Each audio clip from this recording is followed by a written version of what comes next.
بعد أعوذ بالله من الشيطان الرجيم بسم الله الرحمن الرحيم.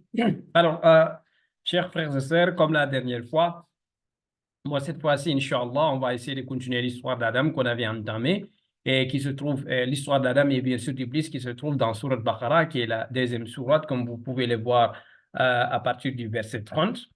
Et là, on avait d'ores et déjà mentionné le fait qu'Allah subhanahu wa ta'ala, il avait déjà décidé qu'il allait mettre sur terre, bien sûr sur terre, un calife, un responsable, quelqu'un qui va prendre soin de la terre. Et également, un calife, c'est quelqu'un qui aura des successeurs. Et il va l'annoncer aux anges. Et les anges, bien sûr, ils auront leurs questions. Et cette question comme quoi, أتجعل فيها من يفسد فيها ويسفك الدماء ونحن نسبح بحمدك ونقدس لك. Est-ce que tu vas y mettre quelqu'un qui va yufsidu fiha, qui va faire al-ifsad, qui est bien sûr de répandre la corruption, de changer le bien par le mal, ainsi de suite. Dima, et également, c'est quelqu'un qui va, bien sûr, verser le sang. En gros, c'est des gens qui vont s'entretuer et qui vont répandre la corruption sur terre. Wanahnu, pendant ce temps, nous sabbih bihamdi que nous déclarons, tasbih, nous faisons ton tasbih, du tasbih, c'est-à-dire nous déclarons ta perfection, Ya Allah, bihamdika, wa nuqaddisu laka, également nous déclarons ta pureté, Ya Allah subhanahu wa ta'ala. Cela veut dire que pendant que les êtres humains, ils vont faire deux choses qui sont hyper haram, et qu'il va également dire qu'ils vont, yufsidu fiha wa yasfiku dima, c'est également ils vont faillir à leur mission. C'est-à-dire que, et on s'est dit également pourquoi les anges se sont dit de telles choses. Et on s'est aperçu à un moment donné que les Moussafirines avaient la raison de dire qu'en réalité, il y avait avant Adam ce qui était censé être des khulafa ou bien des représentants d'Allah sur terre ou bien ce qui devait prendre soin de la terre, et ce sont les djinns.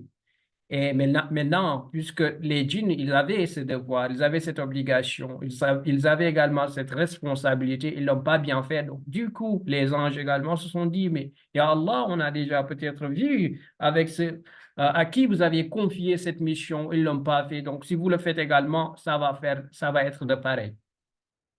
Donc, وَنَحْنُ نُسَبِّحُ بِحَمْدِكَ, ils vont faire deux choses, tandis que nous faisons, nous déclarons continuellement, parce que c'est le fil mudari qui veut dire, يدل على الاستمرار, c'est-à-dire c'est une continuité. Et vous savez que les anges ne se fatiguent pas, ils ne se reposent pas, ils ne mangent pas, ils ne dorment pas. Tout ce qu'ils font du matin au soir, tout ce qu'ils font, c'est d'adorer Allah subhanahu wa ta'ala de la meilleure façon possible, bien sûr. وَنُقَدِّسُ لَكَ. Mais Allah, il répondit, إِنِّي أَعْلَمُ مَا لَا تَعْلَمُونَ.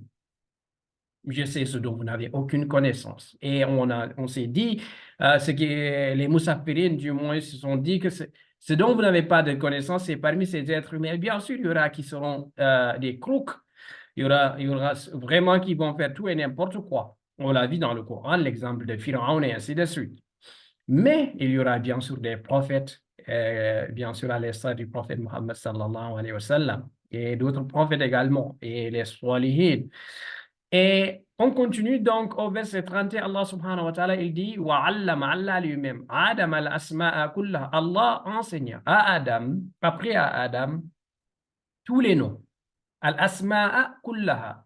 Al-asma'a kullaha, c'est tous les noms. Alors, le fait qu'il y a kullaha, le ha ici, c'est sans doute qu'il y a des choses là-dessus. C'est-à-dire, les Moussafirines, ils se sont dit que ça peut être, par exemple, les montagnes, ça peut être, il nomma toutes les choses. Les montagnes, peut-être les rivières, peut-être ainsi de suite, toutes les choses. Parce que le kullaha ici, le ha, ça renvoie plus aux choses, pas aux êtres humains. On verra. Et le fait également qu'il a pris à Adam les noms de toutes choses également, cela voudrait dire qu'il a pris à Adam ce qu'on appelle la langue. Oui, bien sûr, parce qu'aujourd'hui, les langues, c'est juste, on nomme les choses, on nomme les objets, ainsi de suite. C'est ça, une langue. Donc, Allah subhanahu wa ta'ala a pris à Adam la langue, comment s'exprimer. Parce que le fait qu'il puisse citer nommément les choses, cela veut dire que c'est une langue. Et ce qui fait que nous, aujourd'hui, qui nous exprimons, peu importe la langue dans laquelle nous nous exprimons, ça vient bien sûr de nos papas, de nos mamans, ce qui nous les avons copiés, et également ça vient de leur papa et de maman, et ça remonte jusqu'à Adam alayhi salam. Ce qui veut dire, en gros, toutes les langues se valent et toutes les langues, ça vient bien sûr de Adam alayhi salam. Ce qui veut dire que nous ne devrions pas être complexés, surtout de nos langues maternelles. Vous savez, nous en Afrique, nous avons ce problème. Les Africains, nous sommes très complexés à ce niveau-là. Tu ne vaux quelque chose que quand tu t'exprimes dans la langue du blanc. Mais sinon, t'es pas aussi important que ça. Et surtout nous qui avons été colonisés par les Français, tu dois t'exprimer en français avec un bon vocabulaire, avec une grammaire parfaite, la conjugaison et tout, l'orthographe, subhanallah, au point que même quand quelqu'un il fait une faute, subhanallah, il devient la risée de tout le monde. C'est comme si cette langue-là, elle était à nous et elle était la nôtre. En fait, c'est grave parce que si on se rappelle de l'histoire, les Blancs, quand ils sont venus ici, ils ne nous ont pas proposé leur langue sur un plat d'or pour nous dire, allez-y, s'il vous plaît, voulez-vous prendre nos langues, vous exprimer, parce que nous aimerions vraiment que vous acceptiez nos langues. Vous voyez, qu'est-ce que vous en pensez? C'est de suite. Non! Ils sont venus avec une idée comme quoi ils ont une mission qu'on appelle une mission civilisatrice.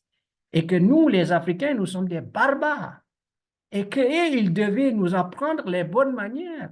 Parce qu'on n'a même pas de langue selon eux. Nous avons juste des dialectes. Eh oui, les Blancs, c'était pas comme ça. Donc les Blancs, ils se sont dit que eux, ils avaient une mission civilisatrice de civiliser le monde entier, de nous apprendre les bonnes manières, comment s'exprimer, ainsi de suite. Et que leur langue, c'est elles qui s'avalent, pas les nôtres.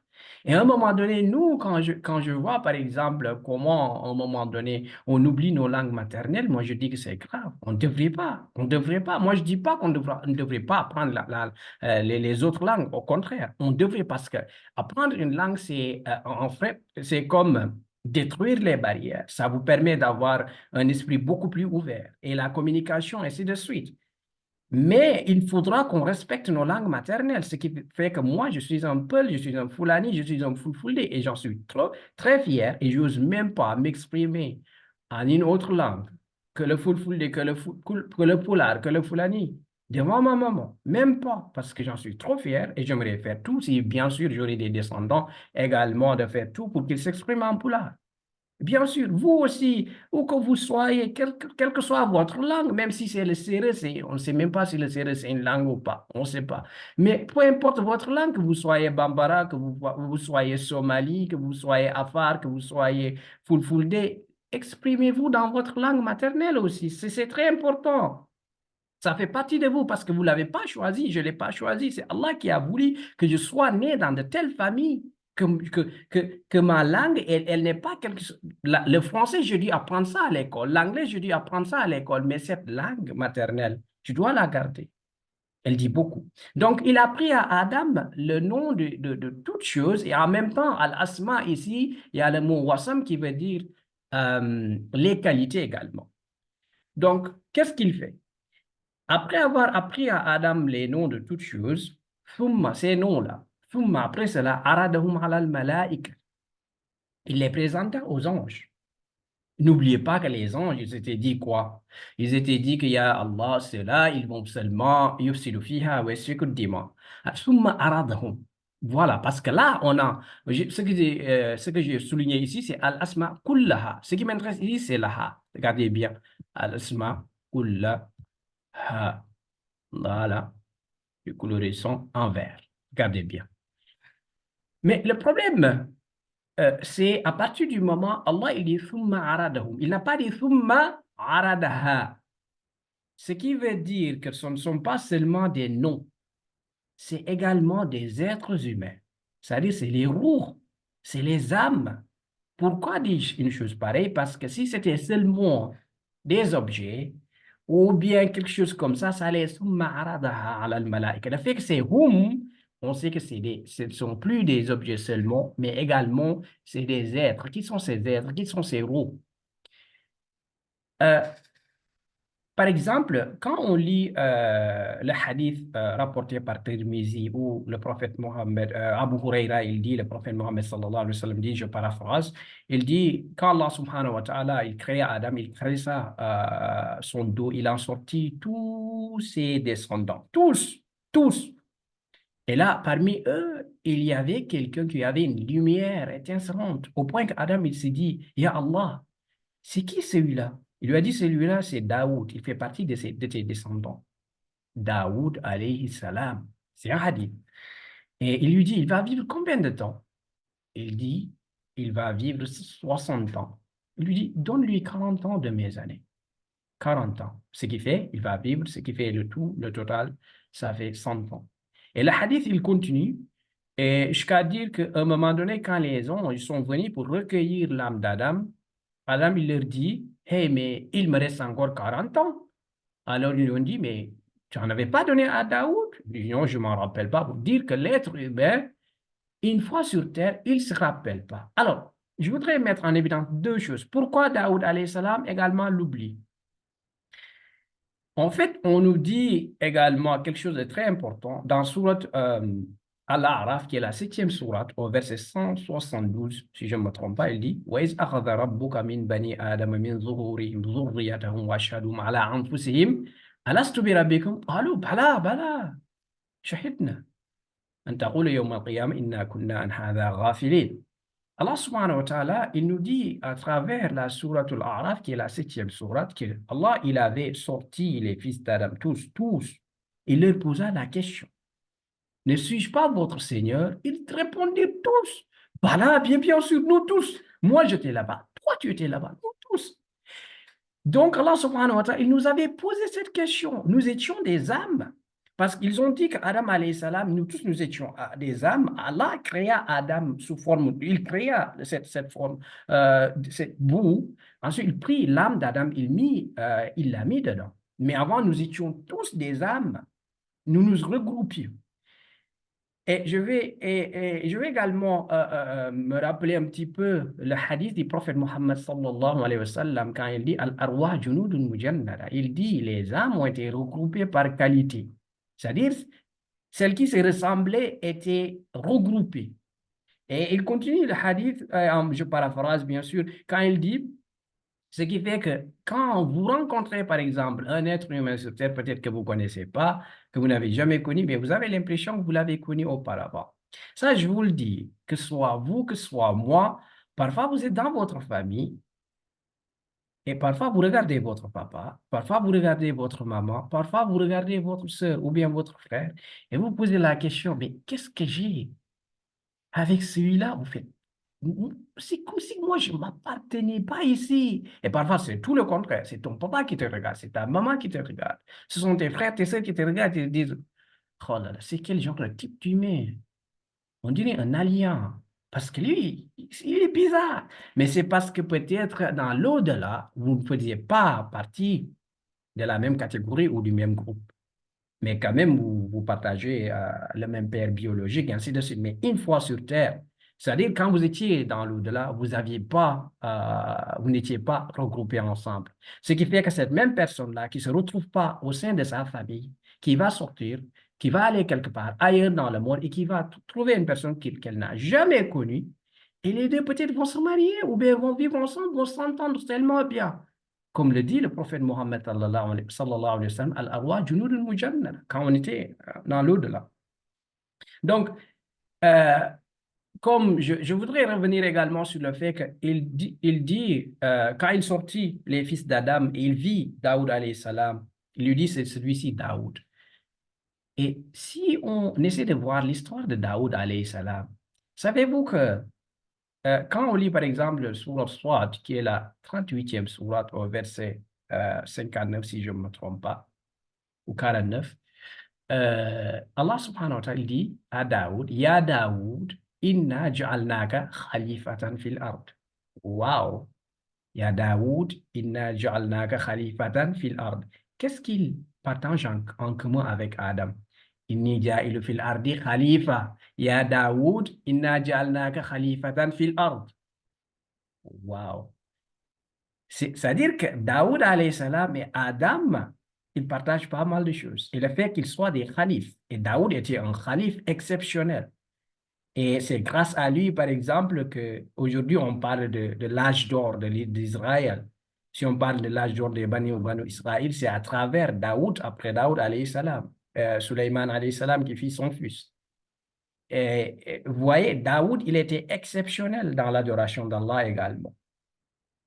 Donc, quand il dit وَعَلَّمَ آدَمَ الْأَسْمَاءَ كُلَّهَا, il a appris à Adam les noms de toutes les choses. ثُمَّ عَرَضَهُمْ. Le عَرَضَهُمْ here, ici, c'est pas seulement des choses parce qu'il y a le hum.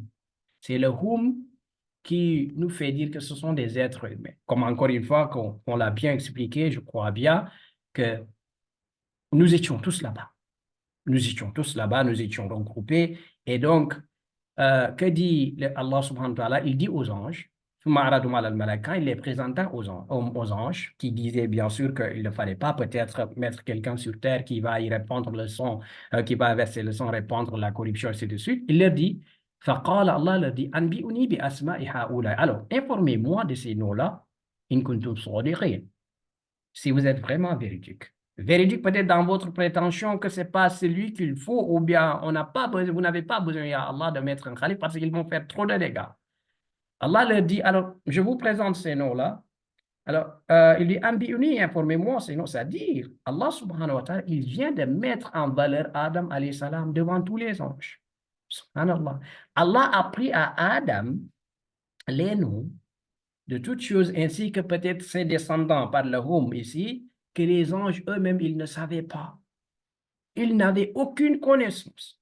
Imaginez, les anges ont été créés depuis, on ne sait même pas, des millions, peut-être des milliards d'années, wallahu a'lam. Et Adam qui vient de se faire créer, qui vient d'être créé devant eux-mêmes, il y a Adam qui a la connaissance que les anges, ils n'ont pas. Pour vous dire également l'importance de l'être humain, ça fait partie de sa connaissance. C'est ça qui fait qu'il est exceptionnel. Et, et ceci également nous montre comment Allah subhanahu wa ta'ala, il valorise l'être humain. Au point quand il nous dit dans Surat Al-Isra, qui est la 17e sourate, au verset 70, si je ne me trompe pas, il dit « وَلَقَدْ كَرَّمْنَا بَنِي آدَمَ » Allah, il dit, il a en réalité, voilà, en mettant le lamul qasam, il jure, voilà, qad karramna bani Adam. Allah dit, Wallah, c'est comme dire, Wallah, ce qui est sûr et certain. Allah, il dit, nous avons honoré Bani Adam, les fils d'Adam. Allah, il nous a honorés. Il nous a honorés sur toutes les créatures. Donc, فقال أنبئوني بأسماء هؤلاء إن كنتم. Alors Allah leur demande, il leur dit quoi? أنبئوني بأسماء هؤلاء إن كنتم صادقين. Voilà, on va colorer ça en vert. Alors, informez-moi de ces noms-là si vous êtes véridique. Alors, que répondirent les anges qui n'ont pas connaissance, bien sûr, de ces noms? Que Adam, alayhi salam, qui vient d'être créé, mais qui a quand même la connaissance de ces noms. Que répondirent les anges qui avaient prétendu qu'il ne fallait pas mettre sur terre ou bien, voilà, c'est pas peut-être qu'il faut qu'ils vont faire trop de dégâts. Qalou, les anges, ils disent Subhanak. Quand est-ce qu'on dit Subhanak? On dit Subhanak quand, par exemple, il y a quelque chose qui est d'ordre blasphème, quelque chose qui est haram, et c'est de suite. Tout le temps, on dit Subhanak. À chaque fois, vous allez remarquer que dans le Coran, quand on parle, par exemple, Allah, il a pris un enfant, il s'est fait un enfant, qu'est-ce qu'il suit? Il dit Subhanak. Même quand, par exemple, Aïcha, radiallahu anha, quand il y avait cette accusation sur elle, radiallahu anha, dans Surat Nour, Allah subhanahu wa ta'ala, il critique à un moment donné les croyants, les musulmans, les sahabis qui avaient dit également, ou bien qui n'avaient pas, qui n'avaient pas une bonne attitude face à cette accusation, au point de dire, Subhanak, fallait dire par exemple, il leur dit, je paraphrase, que Subhanak, ma yakunu lana an natakallama bihada. Subhanallah, il dit, Subhanallah, et c'est pas à nous de dire de telles choses. Parce que c'est la famille du prophète Mohammed sallallahu alayhi wa sallam, c'est la dignité du prophète Mohammed sallallahu alayhi wa sallam. Donc quand on dit Subhanak, c'est quelque chose qui est merveilleux, exceptionnel. Que dire? Les gens disent Subhanak. La ilma lana. nous n'avons aucune connaissance. Illa, excepté, à part bien sûr, ma'allamtana, ce que tu nous as appris. Et ils finissent par dire quoi? Innaka antal alimul hakim. Ya Allah, toi, ya Allah, ce qui est sûr et certain, tu es al-alim, l'omniscient, celui qui connaît tout, al-hakim, le sage, celui qui s'y connaît de tout ce qu'il est, la sagesse, la bonne décision et tout. C'est-à-dire, là, les anges, qu'est-ce qu'ils montrent? Là, les anges, ils montrent qu'ils sont, comment ils sont humbles. Comment ils sont humbles. Et on sait à quel point les anges, Allah subhanahu les a créés, ils sont exceptionnels, mais ils montrent leur humilité. Ils montrent également qu'ils sont ignorants, c'est qu'Allah subhanahu wa ta'ala, il a la bonne décision. Donc il dit subhanaka la ilma lana. Nous n'avons aucune connaissance, ya Allah, illa ma allamtana. Innaka antal alimul hakim. Alors, Allah subhanahu wa ta'ala se tourna vers Adam. Il lui dit, ya Adam, voilà, on va colorer ça en vert.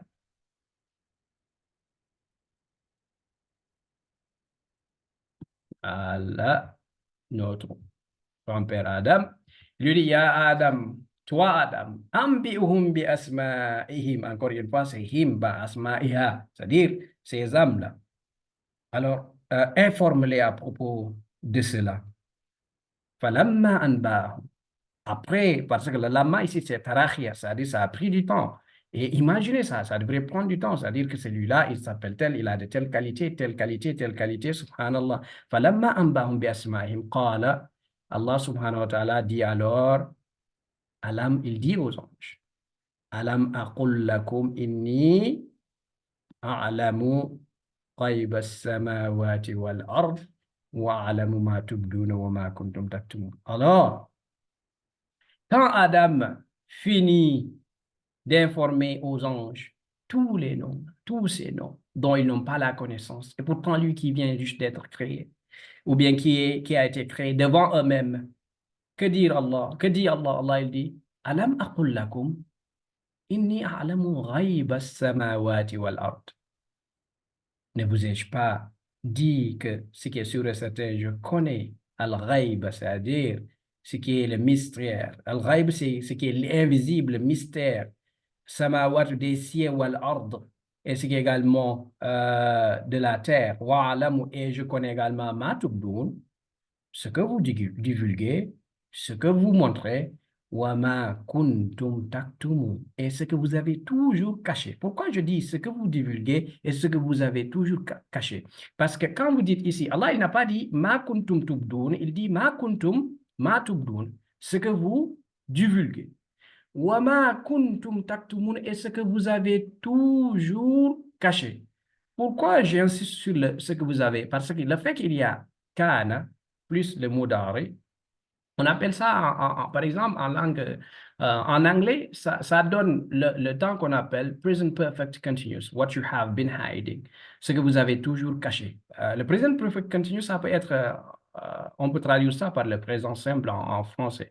Vous savez, et c'est là, par exemple, la différence entre le français et l'anglais. L'anglais est beaucoup plus pragmatique que le français. Par exemple, en anglais, quand vous avez le simple past, c'est pas la même chose que le present perfect, c'est pas la même chose que le present perfect continuous. En français, le passé composé peut dire pas mal de choses. Vous pouvez utiliser le passé composé l'année dernière, dans les années 80.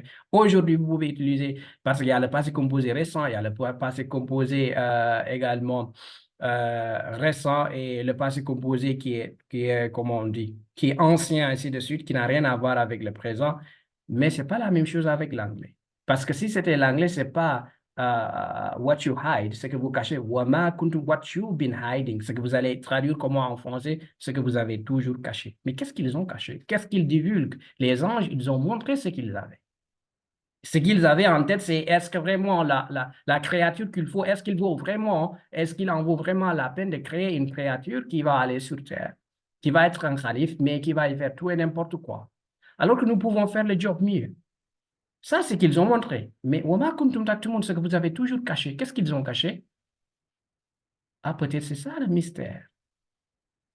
Y aurait-il pas entre eux, au beau milieu des anges, quelqu'un qui aurait caché quelque chose, qui n'a rien dit, mais qui au fond de lui-même il a pas mal de choses. C'est qui, Wallahu a'lam.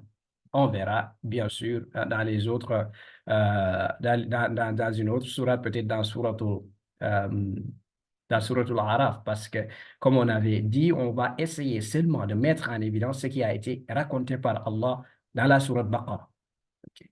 Donc, que dit Allah subhanahu wa ta'ala? Ya Allah, il dit, wa iz qulna, maintenant Allah, il se terme, il nous parle, il nous dit, wa iz qulna lil malaikati usjudu li Adama, fasajadu illa Iblis. Aba wastakbara wa kana min al-kafirin. Ah, les choses commencent là. Je crois que nous venons juste d'avoir quelqu'un. Il y a quelqu'un qui apparaît sur scène. C'est le Damer, le vrai Damer, c'est Iblis, l'anahullah, le Kopek. Wa iz qulna, quand Allah subhanahu wa ta'ala, il dit, wa iz qulna, quand nous dîmes, et vous qui par exemple lisez le Coran en traduction française, ça veut dire quand nous dîmes, ça veut dire quand nous avons dit. Il y a le nous, il y a ce qu'on appelle le pluriel royal, qui a été utilisé souvent, qu'on n'utilise pratiquement plus, par les rois. Hein. Les rois, par exemple, même la reine d'Angleterre, elle ne disait jamais je, elle disait tout le temps oui, we shall do this, we shall do that. Ainsi de suite. Donc, le pluriel royal, c'est pas que nous avec beaucoup de personnes ou bien la pluralité, mais c'est le pluriel royal. وَإِذْ قُلْنَا لِلْمَلَائِكَةِ, quand Allah subhanahu wa ta'ala, il dit aux anges que bien sûr, c'est un ordre. Usjudu li Adama. Alors, prosternez-vous pour Adam. Fasajadu, ils se prosternèrent. Illa Iblisa, sauf Iblis. Aba, il refusa. Wastakbara. Avec cela, il s'enfla d'orgueil. Wa kana min al-kafirin. Il a tout le temps été parmi les kafirin. Ceux qui ont régné à Allah.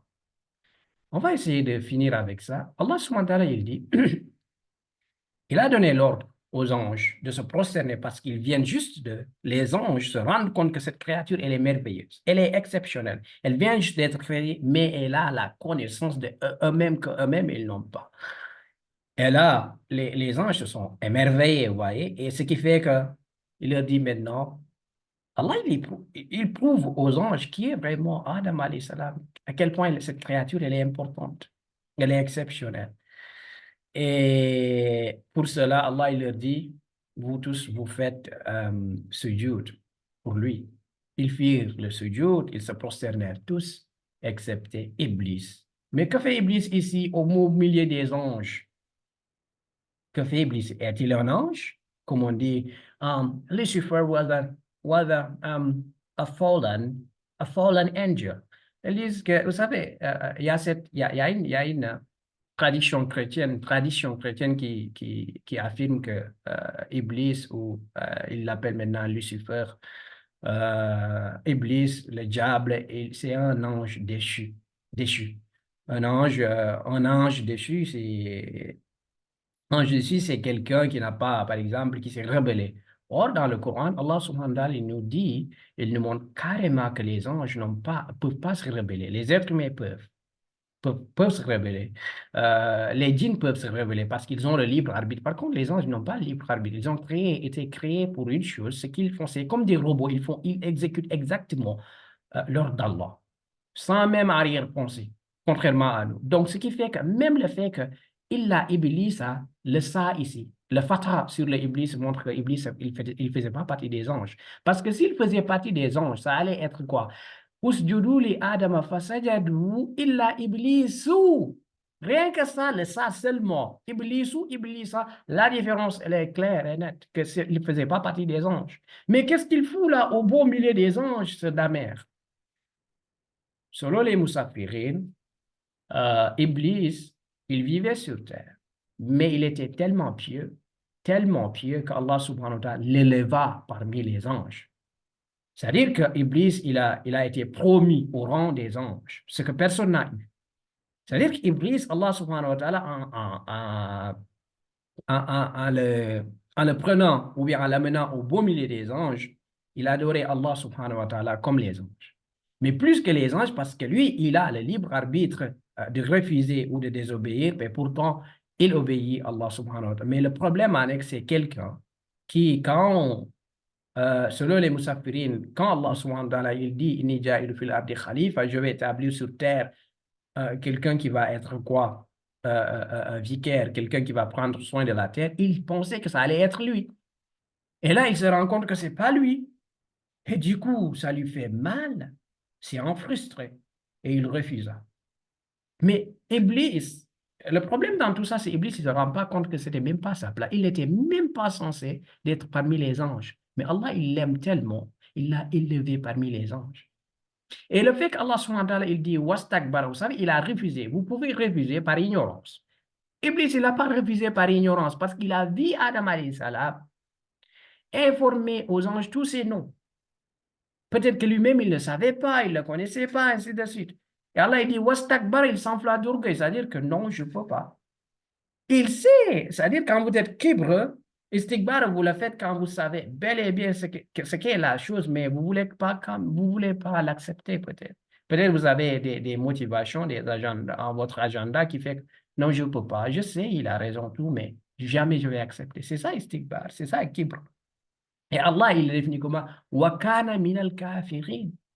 Et il vit parmi ceux qui sont bien sûr, ceux qui ont mécrit. Parce que le kufr, ça veut dire quand vous avez la vérité devant vous, savez bel et bien que c'est la vérité, mais quand même, vous ne voulez pas reconnaître la vérité. Ça, c'est kufr. Donc, Iblis, la'nahullah, Allah, il nous dit à travers ceci que il s'enfla d'orgueil, il refusa parce qu'il ne pouvait pas accepter Adam. Pourquoi? Inch'Allah, on va voir ça, surtout dans Surat Arab, parce que là, Iblis, il ne s'exprime pas à ce point. Il ne s'exprime pas. Ce qui s'exprime dans cette sourate, c'est qui? C'est Adam, c'est les anges, c'est Allah subhanahu wa ta'ala. Mais ici, vous voyez, Iblis, il rentre pas en scène, il ne s'exprime pas. Donc la caméra, elle n'est pas tournée vers lui. On l'a juste décrit qu'il a refusé. Donc voilà, Inch'Allah, c'est là on va s'arrêter pour ce qui est ce deuxième épisode, Inch'Allah. Prochainement, nous allons tenter de finir cette histoire qui se trouve dans Surat al-Baqarah. Et Inch'Allah, on va essayer également d'entamer celle qui se trouve dans Surat Al-A'raf pour voir ce que Iblis, parce que c'est là-bas qu'on a mis en évidence ce que Iblis il disait ainsi de suite. Wa akhiru da'wana anil hamdulillahi rabbil alamin. Jazakumullah.